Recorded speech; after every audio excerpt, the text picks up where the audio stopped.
So what we wanted you to accomplish with this task with the pretzels was realizing that there's not always going to be a way to make a triangle out of different lengths.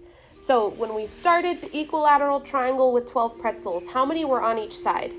5 or 4. 4, and 4 makes 12. Okay, cool. If we make an isosceles triangle using 12 pretzels, pretty much everybody did 5, 5, and 2. That was great. When we did a triangle that has a base of 5, we had 5, and then 3, and then 4. Amazing. But then when I forced you to have a base of 6 pretzels, no one was able to close their triangle. There was always a gap in the roof of your triangle, or some of the sides didn't connect. That is because there are certain side lengths that do create triangles and side lengths that don't create triangles. So that's what we're going to be working on today, is realizing what sides and angles are appropriate for different triangles. So if you'll join me on your notes, we're actually going to take some notes today. They're pretty short, and we'll get into some levels work again like we've done in the past few days. But we're going to just take notes like we did before. So let's get ourselves in notes mode.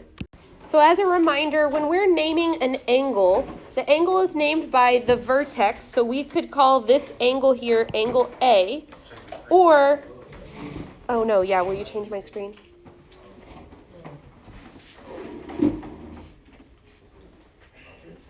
It should be this guy.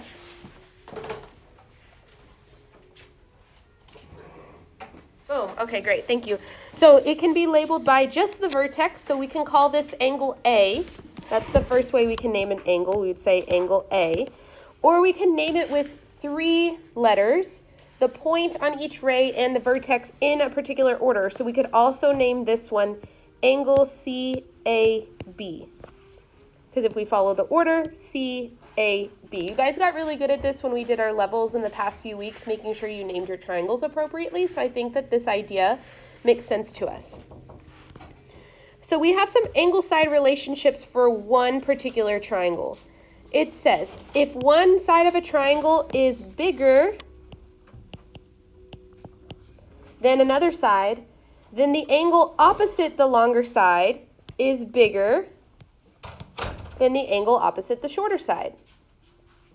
So your big side is going to be across from the big angle. If we notice in the picture I annotated for you, this is our biggest side, which means that C, angle C, is our biggest angle. It also means that our smallest side is going to be across from our smallest angle.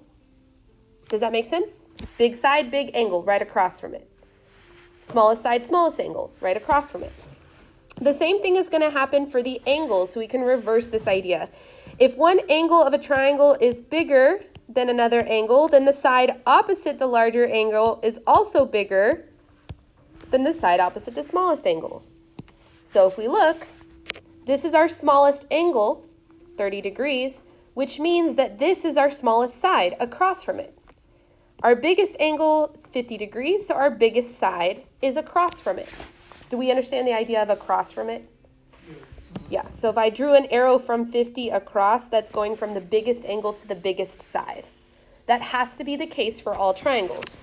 In which case, we can list angles from largest to smallest or smallest to largest.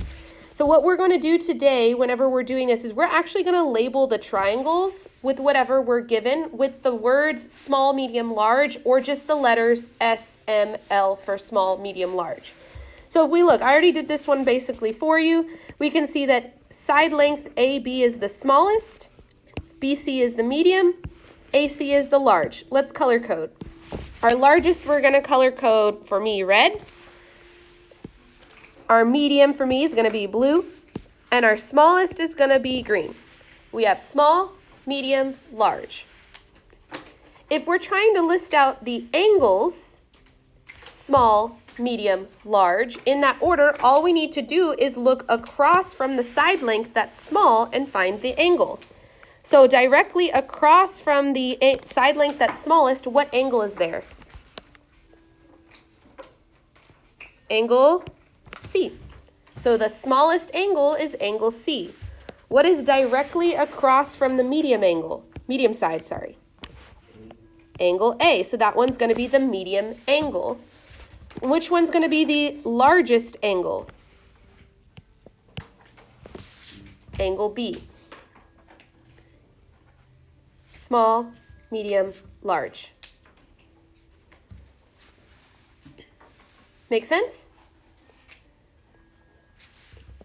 So number 2 is going to be for you. I still want you to get them into smallest, medium, and large. The problem is I didn't give you a picture this time. I want you to draw the picture. We got really good at this whenever we were on the boards to always draw ourselves a picture of what's going on. So before I let you finish, let's draw a triangle together. Your triangle does not have to be accurate, but it does have to be a triangle, which means it needs to have 3 sides. What are the letters I'm using for this triangle based on what it gave you here? What are the letters for the side or for the angles? G. Okay, one of them is going to be G. Great. What else? H. What else? J. Very good. So now we can label the sides. This part right here says that the side length connecting G to H should be how much? 14. I'm going to leave you here and let you finish. I want you to finish labeling the triangle correctly and then list the angles from smallest to largest. You might want to color code to help yourself out. If you're stuck on the labeling, check the board right now. Make sure that your graph or your image has been labeled correctly. I'm going to go ahead and highlight mine to maybe help you out.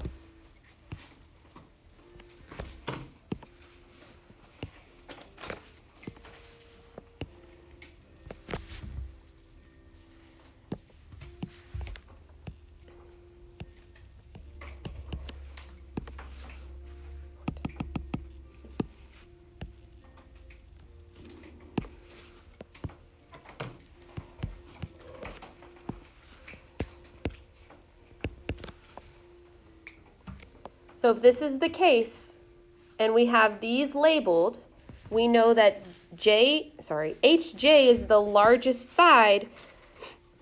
That means that G is going to be the largest angle. So angle G is the largest.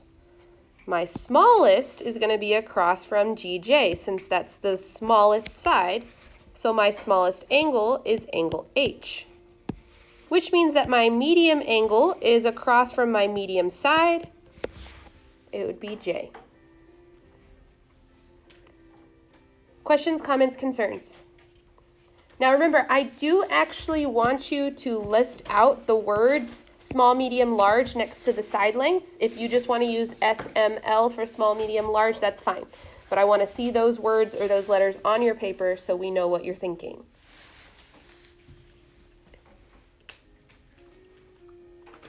Now, this works vice versa. So let's say I don't give you the side lengths. Instead, I give you the angles. And I want you to list the sides from smallest to largest. No big deal. It still works the same way. We need to know the angle measurements of all 3 angles. Angle S is 60 degrees. Angle T is 54 degrees. What is angle R? It's empty, so how do I figure out what it is? Amazing. A triangle's angles all add up to 180. So what can we do to solve for this missing angle? Okay. Fabulous. So if we do 60 plus 54, 60 plus 54 is 114. So if we do 180 minus 114, I'm assuming you would put this in your calculator, which is why I'm going kind of fast. That means it's 66 degrees. So if we filled that in, 66 degrees, we now know what the small, medium, and large angle is. What's the smallest angle? 54 degrees, T. I'm going to color that my small angle, and I'm going to put the word small next to it. What is my medium angle? 60 degrees, so angle S is my medium. I'm going to put the word or letter for medium. And what's my largest? 66, which is R, and that's going to be my large. This problem wants us to list it this time from longest to shortest. So make sure you read that. It's not shortest to longest this time, it's longest to shortest. The longest side is across from the largest angle. So what two letters are across from angle R? ST. So we're going to say side length ST is the largest. What's the letters across from the medium? RT. So RT is my medium side length. And then which one is across from the smallest? What two letters? SR. Fabulous. Comments, questions, concerns?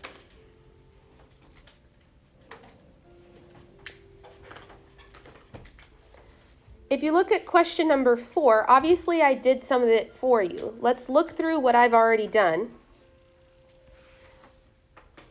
and figure out what we need to do next. What did I do on your paper that you will eventually have to do on maybe one of the ones we do on the wall? Why would I have to set up the box method here? To get the angles. The only angle I know right now is that this is 90 degrees. I don't know what angle A or angle B are because they're an algebraic expression. So I use the box method. I solve an equation to find the value of x because I said, okay, all three angles add up to 180. Do we follow? I used the box method to solve, which we're really good at, and I found out that x is equal to 20. So I took that value 20 and I plugged it into the angle A formula and the angle B formula. So if we were to actually label our triangle here, which I want you to do, we would say C is 90 degrees, angle A would be 41 degrees, and angle B would be 49 degrees. You go ahead and label yours as well. We got all of that information from one, the 90 degree marking for the right angle, and then solving the equations, which we're good at. We just fast forwarded during our notes. Okay, let's color code. What is my largest angle? 90. What is my medium angle? 49, so we're going to make B our medium. Which means that angle A is my smallest because it's 41 degrees.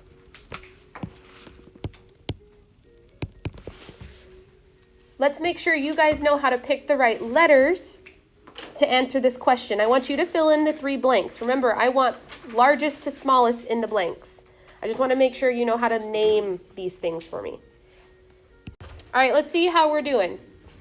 Across from the largest angle is the side length AB. If you said BA, that is exactly the same. You can do those letters in any order. I personally just go in alphabetical order most of the time because that's my habit. But you can say BA, it's the exact same thing. Across from the medium is the letters AC or CA. That's the same thing. And across from the smallest is BC or CB. Those are the same things. Now here's a little trick for you. If we said angle C was the largest angle, what 2 letters have I not talked about when I say just C in this triangle? What 2 letters are left after she covers up the C? Great, that's the longest side. When I cover up the medium angle, what letters are left? When I cover up the smallest letters, what letters are left? It's always the opposite letters than the angle measurement, which is a trick for you if you can hang on to those letters like that. How do we feel about listing them from largest to smallest? Okay? And make sure you're reading nothing like I just did and when shortest and longest from not reading. Oh yeah. Make sure you read which order. They'll go back and forth between wanting small and large and small, so make sure you read that. All right, on to the back we go.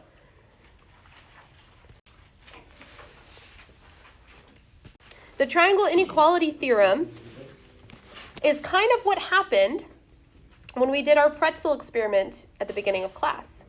There is a rule for the amount of side length that's possible to complete an actual triangle.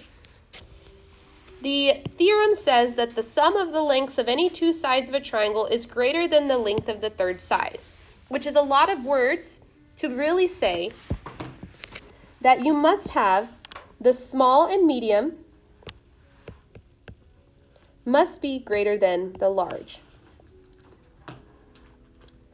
If we're color coding this the way we did on the front, that would mean the small plus the medium has to be greater than the large. So if you look at the three questions here, number 5, 6, and 7, yes, I already did them for you because I just want you to view them. It asks you, is it possible to construct a triangle with the given side lengths? If not, explain why not. So if I look at the side lengths for number 5, I listed small, medium, large underneath them. Do we see how I did that? I'm going to take the small and medium, which is the 3 and the 12, and I'm going to add them together. 3 plus 12 is 15. Is 15 bigger than 17? No. So it is not possible to make a triangle with these side lengths. You would say no, not possible.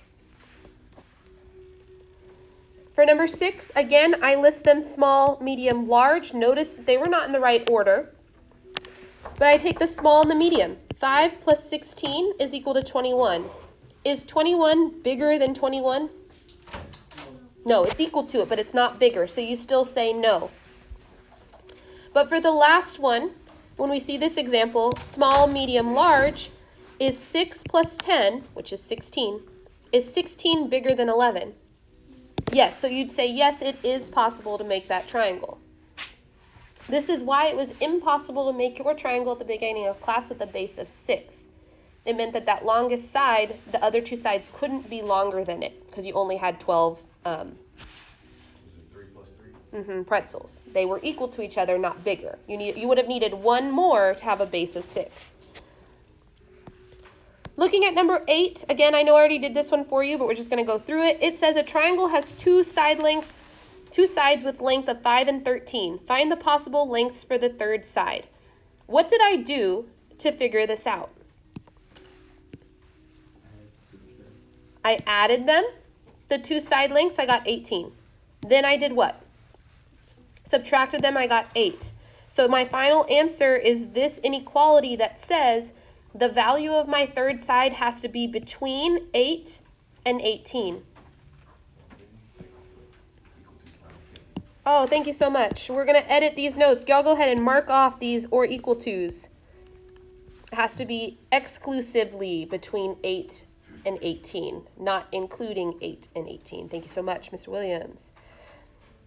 So go ahead and mark those off. It should just be the less than signs, not the equal to. That's on me. Nice. What does number 9 say? Skip. Woo. Let's move on. Okay. The last little bit here is called the hinge theorem, which allows me to compare two triangles together instead of just one triangle with its side lengths. It says if two triangles have two sets of congruent sides, the larger included angle will have the longer third side. And then the converse says if two triangles have two sets of congruent sides, the longer included side will have the larger angle. Basically, the same way we did it with one triangle, you can extend to two as long as they are similar.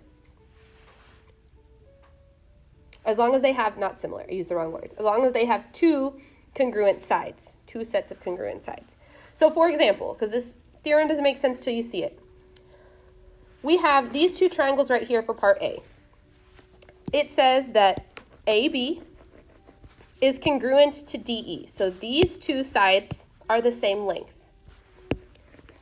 These two sides are the same length. However, 16 is bigger than 14. Do you see that? So if we're comparing angle D to angle A, the bigger side length is going to have the bigger angle. So which angle is bigger, A or D? D, because across from D is that bigger side length. That means D is bigger. We're going to put the inequality sign with the mouth open towards the bigger side. So we're going to have our mouth open towards D.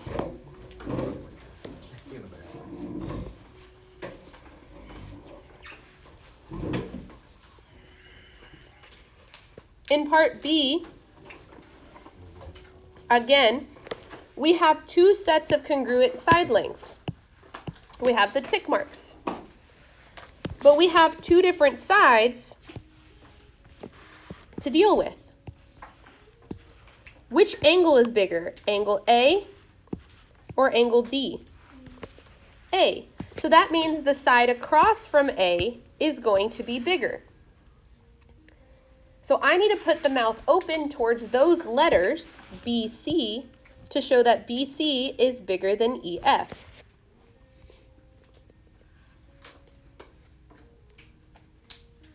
So the mouth opens towards the bigger side length or the bigger angle.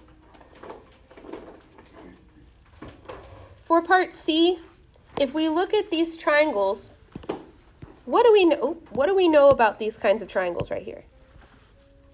This side is congruent to this side. AB is congruent to DE. And because of the three tick marks, BC is congruent to FE.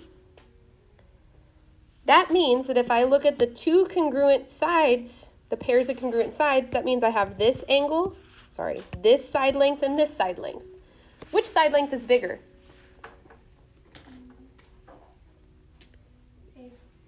What does the tick mark mean? Because of what? Is one of them bigger than the other? No, They're all equal. These side lengths, BC and EF, are the same. So what does that mean about angle A and angle D? If their sides across from them are equal, what does that mean about the angle? Is one bigger than the other? Yeah, they're going to be equal to each other. So we're going to put the equal sign right there. One is not bigger than the other for this one. They're equal to each other because the sides across from them are equal to each other.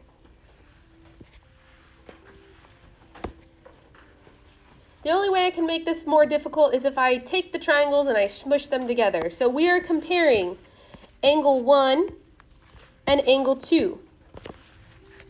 So we need to look across from angle 1 and across from angle 2. Since these have two pairs of congruent sides, all we need to compare is the side length across from it. So which one is bigger, 19 or 17?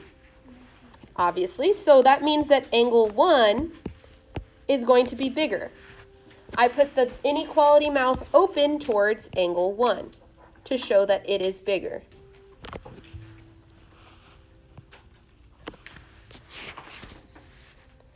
So as long as there is two pairs of congruent sides surrounding an angle, like here and here, then you just have to look across from the angle to see which one's larger and which one's smaller.